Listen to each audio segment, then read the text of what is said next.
Hi, this is Privacy Chats with Rachel and John, a podcast for privacy professionals and enthusiasts alike. I'm John. And I'm Rachel. And as part of our Security for Privacy series, today we want to test your knowledge on password best practices. Here's how it'll work. John and I will take turns asking questions. I'll play some goofy waiting room music for a moment while we give you all time to noodle on the answer, and then we'll share it. I'm curious to hear this goofy music, Rachel. We'll see how this goes. Okay, so and as we go through this, we should all keep in mind that the security landscape is always changing. So the right thing to do a couple of years ago may have evolved, and the right thing to do today is probably not going to be the same tomorrow. So sorry, everyone, but we just need to keep up with it. Facts of life. I love it. We'll have all of our sources, links in the bios if you're curious about reading more. But getting right into it. My first question to you, John, is how many passwords can a computer algorithm guess per second? Okay, am I supposed to actually be answering this one? Or no, I'll answer it. It's a rhetorical. Yes. The answer is 1 billion passwords per second. How on earth is this possible?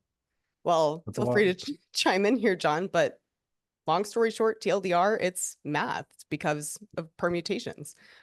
Typically, the strength of a password is determined by its entropy, or in a way, it's information chaos. And there's a lot of really interesting theories and equations about this, but basically, as long as you increase the number of possible values within a password, you'll increase the complexity of the password and therefore increase the amount of time that it takes for a computer algorithm to try to guess it. Yeah. So a lot of math there. And I guess just to oversimplify it, I'm going to accept that computer algorithms can guess passwords at a massive scale. It's actually not guessing them really, because it's just going through them one at a time and trying them. So it's just kind of a yes, no. Yep. Yeah, I guess kind of it's a large scale brute force attack is what we would call it in cybersecurity. But the scale of that, I think, is growing as computer power continues to increase. Like recently, one of the big winners in the stock market is in NVIDIA. I even benefited from some of their gains recently. Congrats. But they're in the market of producing powerful GPUs, which are the processors that are necessary for things like AI and machine learning and stuff. We've talked about that before. So those big numbers that you're talking about are just going to continue to grow and grow and grow. It's amazing. And again, we'll drop to the links to some of these stats in our description. But John, I think it's your turn. It is. So let's say I have a password that's 8 characters long, and it only uses lowercase letters. How much time would it take for a computer algorithm to guess that password correctly?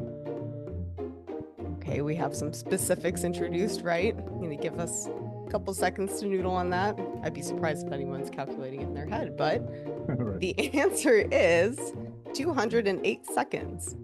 The idea behind this is that there are 26 uppercase, 26 lowercase, 10 digits, and 33 symbols available on the average keyboard.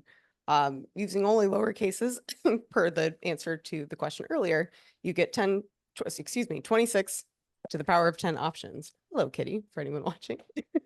But if you use the full scope of characters available, that number would explode. Now, if you had an 8-character length password as suggested, that did incorporate all those characters I had mentioned, it would actually take the same computer algorithm 70 days on average to quote unquote guess. Yeah, and 70 days is a long time if it's just somebody sitting there trying to break in the moment, but great for humans. Well, yeah, but yeah, I don't think it's good enough. And I think that, I certainly remember a time when 8-character passwords were considered secure, and that was probably the norm. I just don't think that anymore. So let's call that a minimum, and even different types of passwords that we might get into here in a little bit. So some people think that long passwords are hard to create and remember, but I think that gets into your next question. So I'm going to put a pin in that for a moment and put it back over to you. What's your next question for us, Rachel? Absolutely. Our next question, question 3, is which is a more preferred method of password creation? Your option 1, a long but more memorable passphrase, or 2, a highly complex and difficult to guess password that is diverse in their character combinations.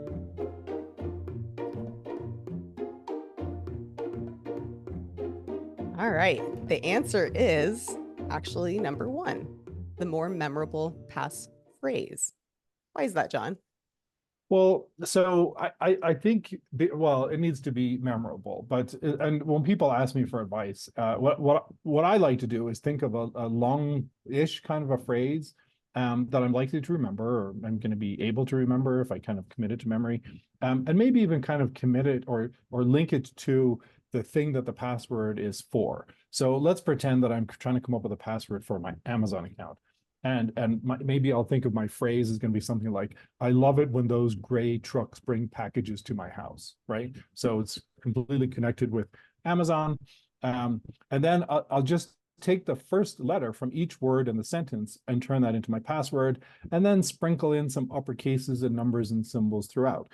And so that passphrase that I just made up, which isn't my Amazon password, so don't try and break Rats. into my stuff and steal things.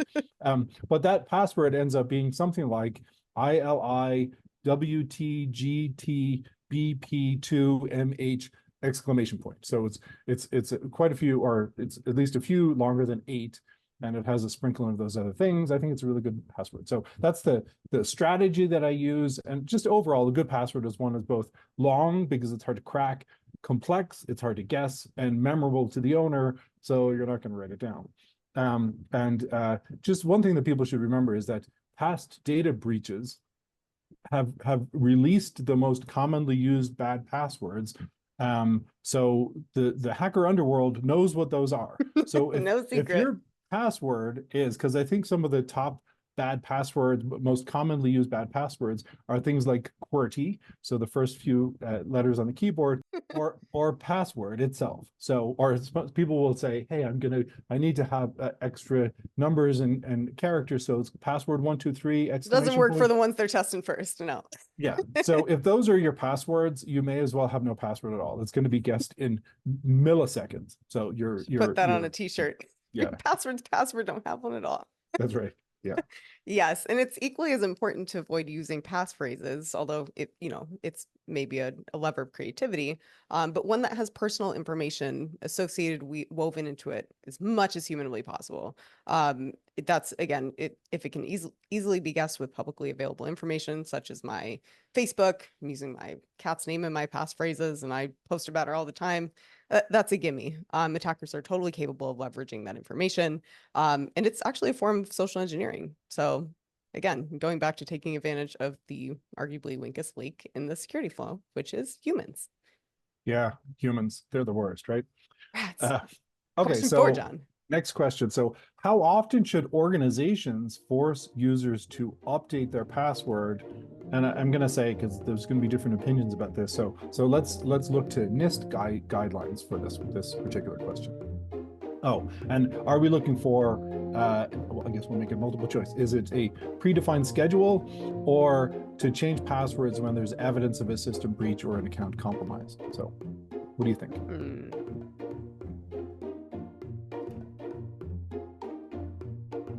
The answer here on this one, I'm not sure how long we're supposed to do the music for. I'm assuming you're going to edit in music at that point. Right there. Of course. But the answer here is if there's evidence of a system breach or account compromise, which I actually love, because in the past, you have to change your password every 60 days. And I think that used to be guidance from NIST and other organizations. And it was just problematic, and it caused people to just have bad passwords and bad password hygiene and stuff like that. So the current guidance is encourage people to change their password if there's evidence of a system breach or an account compromise. Yeah, I totally agree. I mean, really true. Humans are lazy. It's just a fact. But knowing that fact, we have to work around it. The average internet user supposedly has 240 online accounts that require a password. That seems like a lot. Seems like a lot, but if I, throughout my whole life, if I had a magical wand that just tracked me everywhere I went, yeah, I wouldn't be surprised it came around something like that. Now, granted, I don't use all those accounts, and perhaps a lot of them have been closed or deprecated, but it is still a lot to even, securely write down and remember. So if we're asked to rotate all those passwords, say every 90 days, you'd be way more tempted to change just that measly, in our, not recommending this as a password, but if we're using the password 123 example, Right. changing it to password 124, Right. which defeats the whole purpose of rotating passwords in the first place. Yeah, it's true. And I think like when people tell me that their account has been hacked, first of all, I'm usually skeptical because in most cases they haven't been hacked at all. Either there's some sort of an impersonation attack going Be on, very nuanced, which right? yeah, which is something we actually talked about in I think our last episode. Or they're just being targeted in some other type of a social engineering attack, and their account has actually not been hacked. But always, always, always, my recommendation includes because depending on what they're telling me, I'll say other things, but I always include telling them to change the password because that's never a bad thing to do. And if there's even a slight hint of a suggestion that your account might be hacked, change your password immediately to one that you don't use anywhere else. Don't change it to your other favorite password. And we'll get back into that part of it. So, yeah. Of course. No, I think this is a good time to not only wrap up the episode, this was quite bite-sized today, and Yeah. I hope you all enjoyed it, listeners, but to double down on a couple of tips and tricks, either from what we've learned today or just a few we'd like to mention that didn't quite make it into the questions. So again, with password length, make sure it's at least at the bare minimum. Now, I challenge this. I think it should be 12, but 8 to 64 characters long. 64 is a little much even in my point of view, but it's a wide range. Character types. Try using non-standard characters. Even emoticons are allowed nowadays, which that was something I learned when doing my refresh research for this episode. I didn't know that was a thing. 3, construction of your passwords. Long passphrases are encouraged, so that's where you can maybe exhaust some of those 64 characters. They shouldn't, again, match entries in any password dictionaries that are commonly used, that password, that QWERTY example. Password resets. You're only required to if you're an organization. Really by recommendation if a password is likely compromised. And from an individual's perspective, if it is forgotten or, if it's a particularly sensitive account, personally, I wouldn't be against an occasional rotation. Sometimes it's just good to keep the hackers on their toes. And finally, multi-factor authentication. I think this is my favorite bullet as a recommendation. Turn it on whenever you get the option to. It never hurts. It might blow up your email a little bit, but it's much more comfortable knowing that there needs to be another whole account, theoretically compromised in order for someone to gain access to your accounts. Especially useful in very sensitive applications and is likely required anyway. Yeah, I think those are great. I love the idea of incorporating emoticons into passwords. I think I agree with you, Rachel. I think that the most significant recommendation on that list is multi-factor authentication. It's a game changer. I mean, there are some ways. There's like SIM swapping or different things that people can do to sometimes get around it, but it's difficult and unlikely. Yeah, the bar is extremely high in those cases. It's not an everyday occurrence. Yeah, it's kind of it's like nation state actor kind of threat actor kind of attack at that point. The other tip that I want to offer though is password vaults are a great tool. They're generally secure. I'm not going to say that they're impervious because there have been a couple of breaches, but overall I recommend them. Having a password locker or password vault, whatever we're going to call them, is a good way to keep track of them because there's a lot. And if you don't have something like that, you're going to resort to reusing the same password over and over again, or writing them down on your laptop. So I'm not going to endorse a particular one, but do your own research and Google it and find a highly rated one and use it. And then so this is a tip now for advanced users. So if you're using a password locker and you're concerned about the risk of it becoming breached, I'm going to recommend a strategy called salting. So there's different ways to go about this, but I'll offer one particular strategy. So let's pick a particular character, maybe a $sign, and you'll say, okay, I'm never ever going to use a $sign in any of my passwords anywhere ever.